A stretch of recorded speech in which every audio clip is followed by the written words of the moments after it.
uncensored. Welcome to Hauntoverse Uncut.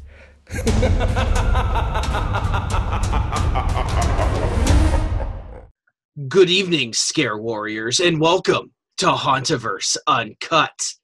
We've got some breaking news for you out of both Halloween Horror Nights and Howl-O-Scream. We're going to talk about two of the premier events tonight here on Hauntoverse Uncut.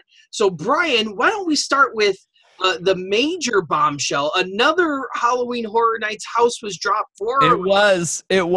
And man, we got. I as you can tell, A, I'm in a new room. B, I've just thrown up Halloween all over because, my season starts tonight, Andy. I mean, we got Tampa. We'll get to this. Tampa announcing 20 years every month from now until haunt season. Every 20th of that month, a house drop. Halloween Horror Nights. Let's just go out of the gate. Andy, do you have a ticket to one of these events? Maybe I might have purchased myself a Halloween Horror Nights ticket. You know what? I might have done the same thing about 8 minutes before you called me tonight. What? Because here we go. We got Stranger Things, boom, crazy, shocks the world. Then we got Dead Exposure 2, blows the minds of anybody who cares about Halloween Horror Nights. I'm like, how can I not? And then they're like, oh, you think we're just going to reach on your heartstrings. We're just going to pull a little bit because here's Trick or Treat. And I'm just like, ticket. I can't not go to this event. Trick or Treat dropped at a weird time. It was like 8 a.m. Yes. You do some digging. I won't. Things happened maybe not before they should have, from what it appears. And while that, again, beat a dead horse every year, we talk about this day and age, it's just impossible to keep stuff secret. And you see that with Trick or Treat, and no one cares as a fan because with 3 houses, we have one of the best lineups heading into Halloween Horror Nights we've had in the last 10 years, and that's a huge statement. Don't get me wrong. But man, Trick or Treat, and we'll get to that as a house. The Scare Zone last year was arguably one of the best Scare Zones they've ever done. Yeah. And I just bought my tickets for Halloween Horror Nights. The 2-for-1 deal expires June 6th. Don't wait. Get it now. It was like $82 with tax or something for 2 nights of Halloween Horror Nights. It's ridiculously cheap. Come on. We've been complaining about it for years, and the last 2 years they shut us up because we can't complain about that price. And the first thing that is on Halloween Horror Nights' page is Sam, and it's his night, his rules, and the 4 rules.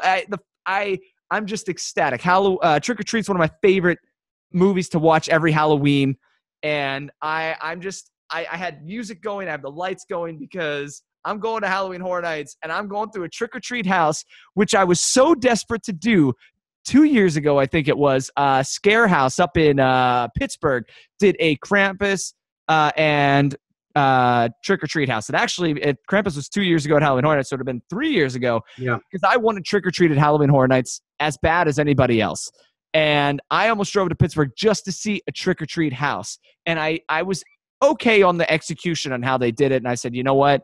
It's just a pipe dream at this point, just like Dead Exposure 2. Both of those coming true.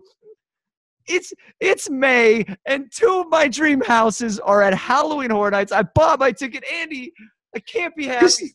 This is like the event for Brian Bass. Right? It is.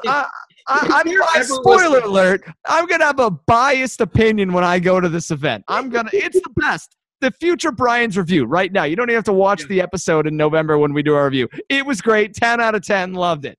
Andy, take over because I have nothing else to say. Let's talk a little bit about Trick or Treat and what they might do here. Okay. And, I think Trick or Treat, some people have been saying that it may not work as a house. And I don't know if that's true, that Trick or Treat, it's how the stories weave in and out of one another. Yeah, that makes it such a great movie. True. But see, I also think that you have all those archetypes in there with the vampires and the werewolves. It lends itself. I'm going to jump in here because it does. See, that's a good point. You think of like American Horror Story and Walking Dead when they did the overall house. it does lend itself to a house, because I am one of those people. I'm a little worried as a house. Like, I'm gonna love it regardless. It's like one of those, okay, you go see a movie and the context is bad, the plot is bad, but you love the content, so you don't care, you know? That's how I feel about this house. I'm gonna love seeing the characters. I'm gonna love the music and the atmosphere, so I don't care how it works. But it's true. They have the interwoven stories. And to walk through a house, I mean, we've seen that done. You get season 1, 3, 5, 2, 4, 6, and that's how this house is probably going to play out. You'll have the first act, the second act, the third act, and then the conclusion of how they all come together. Atmospherically, I think why people are worried, the scare zone was perfect because Trick or Treat embodies Halloween almost perfectly. And it's all outside. It's all in the streets. It's all the kids trick-or-treating, the kids out going to the quarry, the party downtown, the werewolves in the woods. You know, you have the outside atmosphere, and the Central Park location, or the walkway area that they used last year, was just a beautiful little pocket of that encapsulated all that. But what you didn't get was the variety. You had all the characters, but it was like, okay, they're all here in one spot. While yes, it feels like I wish it would have just been the main Sam story, the main Trick or Treat story in that street, and not trying to, you know, shoe in all the characters, which I understand you have to do. As a house, you will get all of that. You will get the individual like tones and characters and scenes respectively. And again, they've made it work. The werewolf movie, that they did a house based on the movie, the outdoor scene. Everybody always says, I was talking to my friend Ryan when we were at Universal recently, or Florida, and we walked through ET, and everybody has always wanted ET to be a haunted house. That queue is amazing. It's creepy. And that werewolf house was the closest I think we've ever come with the woods. And it was awesome. Evil Dead, Cabin in the Woods. They've done the big outdoor scenes. They can handle it. I think I'm a little hesitant, because yes, I think of trick-or-treating, I think of outside, I think of like traditional Halloween folklore and decor, and I think it'll be a little weird inside of wherever they put it. My guess is a soundstage, since it's the third one announced. I don't know. I think they might have already hinted that it's going to be a half of the soundstage. Okay. But I think you're right. I think the fact that it is an anthology movie makes it so appropriate for an indoor house, because you have those stages and those acts. And yeah, I think the atmosphere will be amazing. It's hard to beat when you're out in the scare zones. That's something we always talk about. We're frustrated when it's a bad scare zone, because scare zones lend themselves to the atmosphere. And when they're mixed perfectly, it's authentic. It's not a soundstage. It's not simulated. It's real. You're under trees. You're outside. The atmosphere is there. You're hearing screams down the street as you would on Halloween night. And I'll be interested. I like your point, and I haven't considered that, and I appreciate that input. And I can just remember the houses that I have been through. Like, you know, I've only been going since 2014. So, but just like the Freddy versus Jason, that opening scene with the camp, you know, with the woods and the trees there. I think of things like Roanoke, where you had that opening scene with the outdoors part. Like they've like you said, they've done the big outdoor scenes pretty effectively, and I think they'll be able to redo this, like, and they're going to put their own spin on it and do what they can to make it the best that they can. So I think I'm excited for this one. This one, I'm really curious to see how they execute it, and I think this one, from a technical point of view, is going to be really interesting to see how they interweave stuff. And you know, Sam's going to be popping up all over the place. All over the place. And what I look forward to most, because I was trying to describe it to someone. My mom's an avid horror movie fan. She's probably the reason that I have such an unhealthy obsession with it. But she asked, like, what is it? And I was like, man, it's so hard. It's just Halloween. Like, that's what it is. Yeah. There's a fun story. There's like the comedy in it is incredible. The opening segment with the father with his son, I was on edge but laughing, and that's what a horror movie should be. Yeah. But then you get to the good part of the horror movie where you're actually scared and the kid's in the rock quarry with the school bus. You get to that dark spot. And I'm not looking forward to walking through that. And I kind of keep blocking that scene that it's going to happen, because that is, even now, I've seen the movie how many times, that's such a well done, stressful moment going down with the jack-o'-lanterns. And then you have all the rules. Don't never blow a jack-o'-lantern out. Never, it's just, it's perfect. It is perfect for Halloween Horror Nights. And I'm a little scared, I think, because I love it so much. It's near and dear to my heart. When I worked at Halloween Horror Nights, we had a horror movie night and we watched Trick or Treat, and it was just, that was like euphoria. We're 2 days away from Halloween. We're watching, in my opinion, one of the best Halloween atmosphere movies, and we're working it. And now it's going to come to life in the way that I think they've been trying to do for a while. I'm honestly amazed we haven't seen it before. And just a side note, I was looking into it because there was supposed to be a sequel, and he talked about doing a sequel. He's busy doing King Kong versus Godzilla or something. And I mean, maybe we'll get that right. 2016 was when he said we're definitely having a sequel. I know it was on and off, and he wanted to take a real weird direction with it. 2017, I haven't heard anything then, and now we're in 2018. Could this be, a doorway into, it's got a cult following. Most people who love this movie love Halloween. A majority of them, I would say, know about Halloween Horror Nights. So he's speaking to the audience there.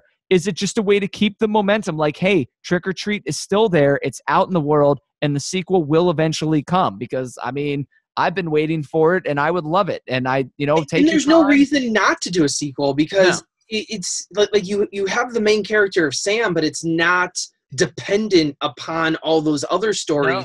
You create 4 new stories, and it's like Tales of the Crypt. I mean, you go back to the old school anthologies. You have a host, a singular theme, but the episodes could be anything. It's and it's really mind-boggling, because you see all these horror movies like Halloween, like Freddy, that they constantly do stuff, and it's following a linear path through the story, and they have to constantly reboot them because they do stuff and they're like, well, we can't work with this anymore. We got to restart it. we hit our dead end. There's no way to come back. Let's go back. And you don't have that problem here at all. No, it opens itself to so many different avenues. And I really, really do hope we see, whether it's related or not, whether it's 1 year, 2 years, 3 years, I really do hope we see a continuation in the series, because that also means it would probably come back to Halloween Horror Nights. So, well, another piece of news that we didn't really talk about coming out of Halloween Horror Nights, and I'm not sure how much Halloween Horror Nights newsworthy this is, but we did find out that Bill and Ted is making a return to the silver screen. That is true. A lot of people are saying confirmed. Yeah, a lot of people are saying that's why it was removed from Horror Nights. Mm-hmm. We even touched on that a little bit in our last episode. Yeah. Now, here's the thing. We talked about how, do they stray away so it gets the attention? Get this out of here, this silly show. It's, kind of like, oh, here's the cult following. Everybody loved it, but it's a silly thing. Well, it's coming back seriously, not to be confused with or associated with. Does it come back next year? And I saw one of our dear friends, Coast and East, post a status about can't wait till everyone loses their minds when Bill and Ted returns in 2019. Yeah. And I wouldn't even be mad, because that's the perfect thing for them to do. That's something that show would do. Like, oh, it's our farewell. Goodbye. Boo-hoo. Ha, we're back. No one cares. You wanted us back. Yeah. And does that depend on the success of the movie? If the movie's successful, do they not do that and ride off the success of the movie and do another movie? Or if it flops, bring them on back. Who cares? I think it has to flop. I don't see them bringing, if this movie is a success, which I'm not confident it will be. Given the track record of the last 12 years of reboots, redos, sequels, prequels, it's not going to be. But there's a chance. Keanu has been on an upswing recently, doing some amazing stuff. I can't name a single thing, so. John Wick. John Wick. Kicking I mean, they're doing the third one. It's a successful franchise. He has crafted that character. I mean, off screen, the stunts he does, he's gained a lot in the film world and in a lot of the foreign world, who like Majors was great and then he fell off. He has kind of redeemed himself. He's popping up everywhere. People doing, cameos and interviews with him. He's back in the public eye in a good way. So I hope it does well, because I loved the old Bill and Ted's. That's the whole reason I love this show. But let's get to this year. What do they do? What do we get a variety show? Did we get the masked dancers? They're what are their names? They were the California dance show. The Academy of Villains. The Juggernauts. Dance, yeah. What are I don't know the Jabberwockies. The Jabberwockies. I don't watch that show, so I don't know. I've seen the show. I saw it the last time or this past year at Hollywood. It's fun. It's cool. Yeah. I don't know how it fits with Horror Nights. Yeah. It's besides them wearing masks, it's not very scary. No. It's just something else, and I don't know. To me, it's something to do without. They always do they do two shows, right? They do a dance entertainment show, and then they do the parody show, funny show, scary show, and that's fine. Halloween Horror Nights is I've always passed on the dancing shows recently. The only show, while I didn't think it was fully necessary, the Jack show a few years ago was closer to what a show at Halloween Horror Nights should be. Yeah. Also, we see a lot of progress going on in the lake for Halloween or for Universal. They're going to do some summer show. Will we see the Lagoon show come back for Halloween Horror Nights? That was the year I worked. I'm biased. I loved it. But after doing set after set after set, getting a laser show with Alice Cooper and water projections, it was cool to be a part of. It really, I think, unified the event all over the park, because sometimes you do get scare zone, and the back of the park is dead. Last year, I will say, it did not feel that way because they had a bunch of brigades. They had clown, or 2 years ago, they had clown chainsaws. I'm getting them all mixed up. But they have done better at filling out the park, and that's what I liked about the Lagoon show. You could see it from everywhere, so it felt like the event was everywhere. But again, I haven't followed progress. I don't know what that water show is going to be. I've just seen a few construction pictures and updates. So, well, let's switch gears here and talk a little bit about Howl-O-Scream. Howl-O-Scream. Before we go to Howl-O-Scream, can I go back to Horror Nights, because something else did come out? What? They sent out surveys, right? Oh, and the survey. The surveys had some interesting information on it. Now, I did not take this survey. I know that sometimes, I don't know if sometimes when you take a Universal survey, there's a point where it says you are not allowed to screen capture, talk about, or record any of this. I don't believe this was past that point, because I've seen screenshots of it in forums. I've seen it on fan sites. There's some amazing Halloween Horror Nights unofficial Facebook groups that do an incredible job of following this, that have books out, really awesome stuff. If you want to learn your history, they do an amazing job. And there were a few questions that were interesting, Andy. One of the questions being, do you feel 10 houses would be too many in a single night? And we've already talked about that. I think we'll see a 10th house this year. I really do. We've been at 9 for a while, 8 and 9. We bounce back and forth. The VR house, will it be a VR house? Will it be a individual house? Will it be a repeat house? Because we even talked about years ago when they brought back American Werewolf. Is it going to be, would we be okay with one of the best houses of the last few years coming back just to, say, hey? And secondly, was a very detailed list with a checkbox of, would you be discouraged or angry or upset to see any of these houses come back?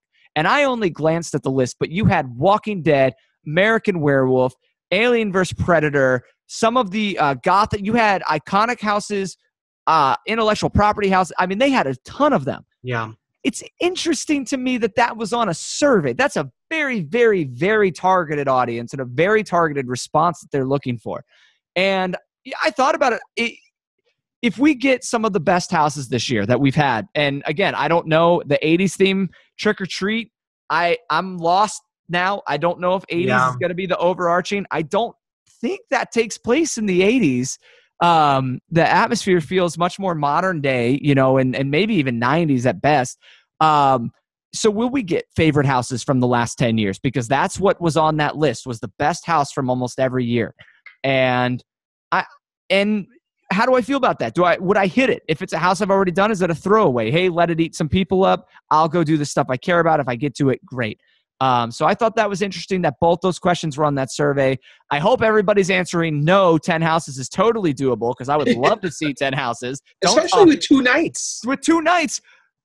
The 2-night deal. Let's just June 6th. Get your ticket. What are you waiting for? Yeah. 10 houses. Let's do it. I'm in. I'm all in. So that's check out the survey questions if you haven't already. It's interesting. Do you have any thoughts on them sending that out? Well, everyone seems to be throwing out, their favorite house, which house that they think is most likely to come back. There's just so many options like Dead Water, people throwing that one out. Obviously I'm an AVP guy. Yeah. That was the house that sold me. My wife would love to see me cry in that house again. I don't think bringing back old houses is a bad thing.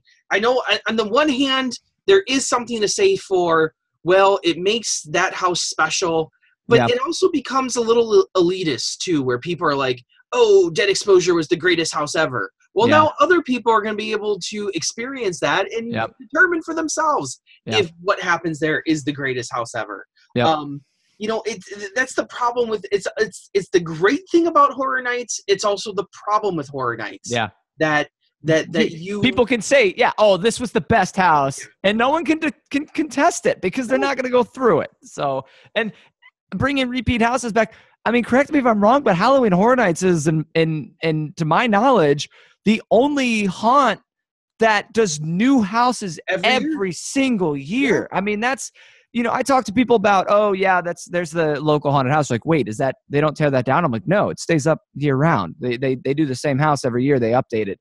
And because they're from Orlando, like Halloween Horror Nights is a bad example in an amazing way. They're the only park, and Hollywood has even gotten good at it, doing new houses every single year. But to that degree, some of them are amazing. I would love to go through La Llorona. If some of my my close friends are watching, as my quote of the night for La Llorona was, in a sprung house. That was just one of the greatest houses I've seen, detail-wise, story-wise, and now I had been waiting for it to come from Hollywood.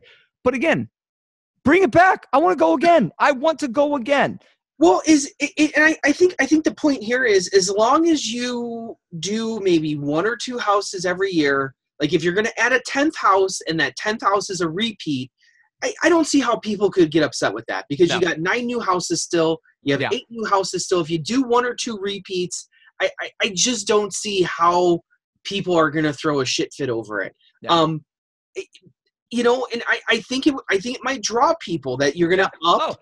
Yeah, if people sitting there waiting to come back, I mean, AVP sold you on the event the first time. Yeah. If that comes back, if it wasn't such a powerhouse event like this year is, and they're like, hey, we're bringing AVP back, you'd probably be intrigued a little bit more than you would. No, granted, I think some of those houses, like an AVP house, I think you could do a whole new layout to it. Yeah. Like, you don't even have to carbon copy it. And that would change people's opinion.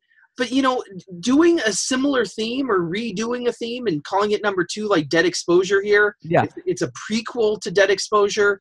I don't see any issue with this. And if you want to bring it out exactly the way it used to be, I don't see any issue with that. As long as the event doesn't become 8 return houses, then I think you're okay. Yeah, if you're not replacing the content, which, speaking of which, new Predator movie coming out, trailer, okay.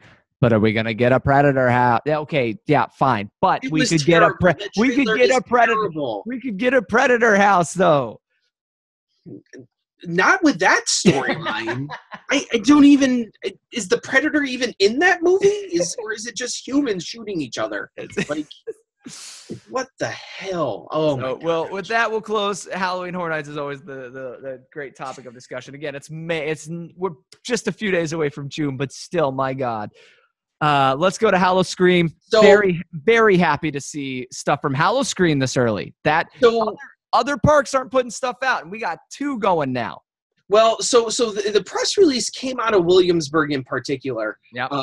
And Williamsburg is heading the charge with this one, with the 20th anniversary, or the 20th season, really, of Howl-O-Scream. And they are doing 3 new houses.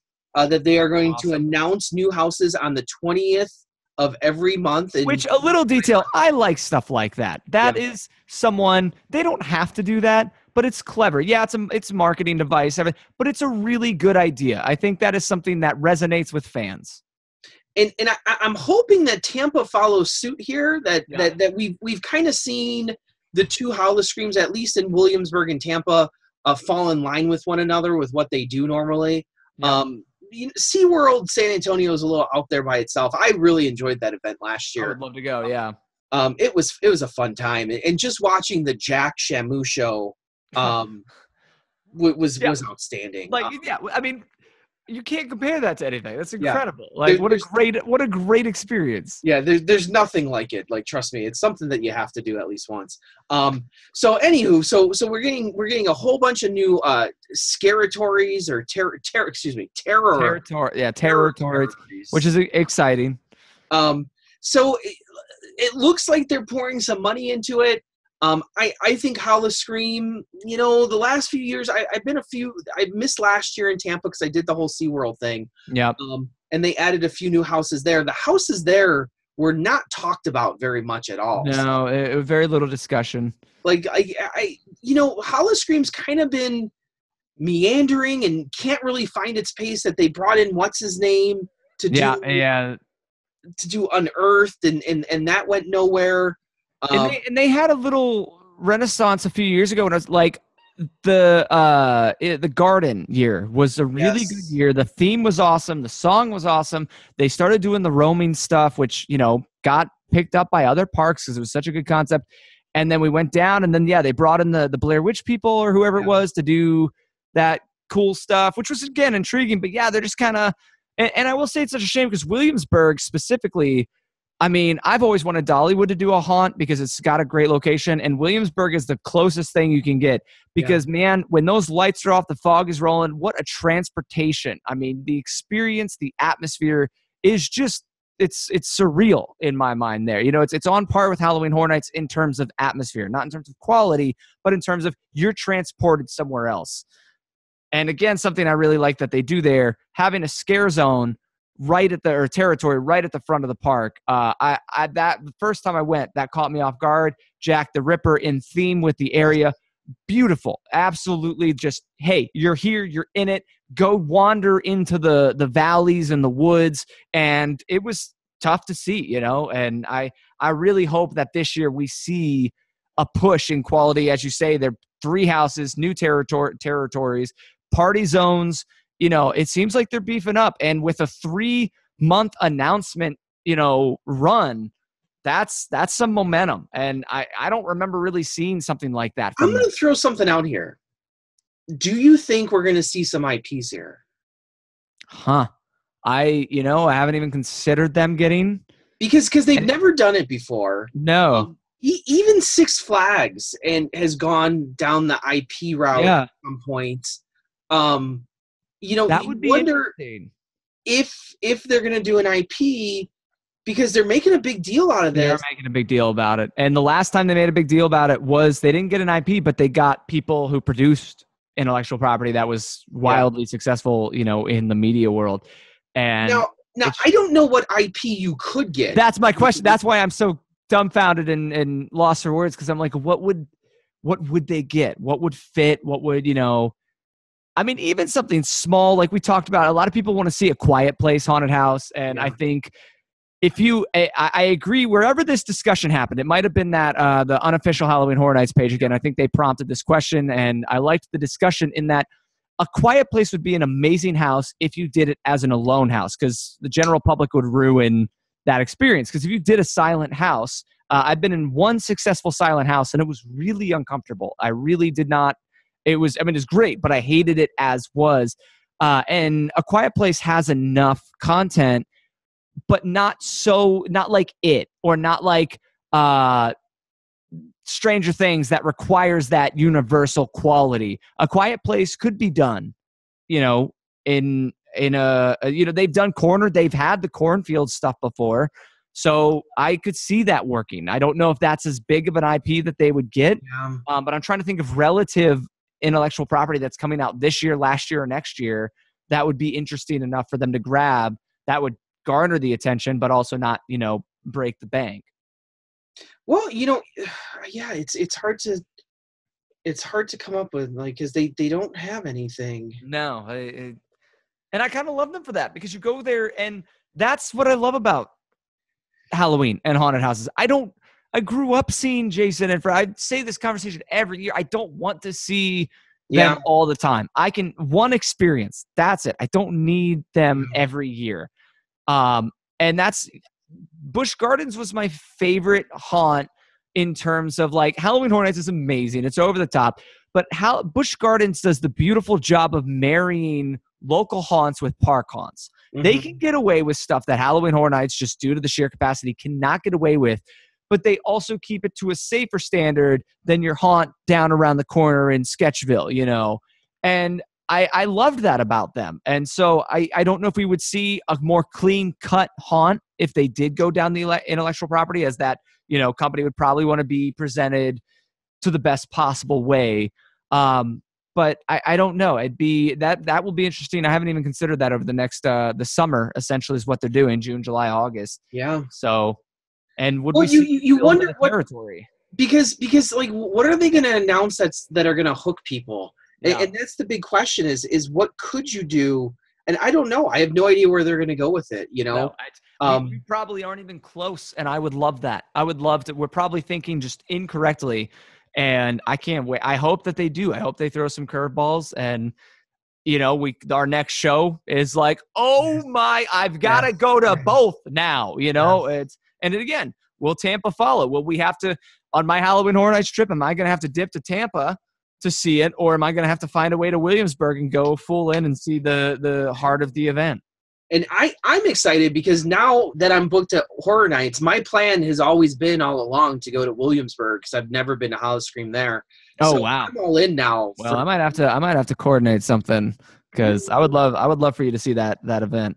Yeah. Maybe and maybe even see Dason at some point because I've never gotten to hang out with him. And so Dason, we might have a whole Scare Warrior meetup here. That would be and then maybe I'm starting it right now. A campaign. I can't donate much, maybe $5. Yeah. Rob Dole to Halloween Horror Nights. This is the year Rob Dole is going with us. I know that we went to Dent last year, Dole, okay? It was amazing. It was great. Come to Horror Nights, trick or treat. Your family loves it. It's happening. Scare Warrior meetup. Dason, Andy, Danny, okay, maybe whatever. Robert Dole, like it's happening.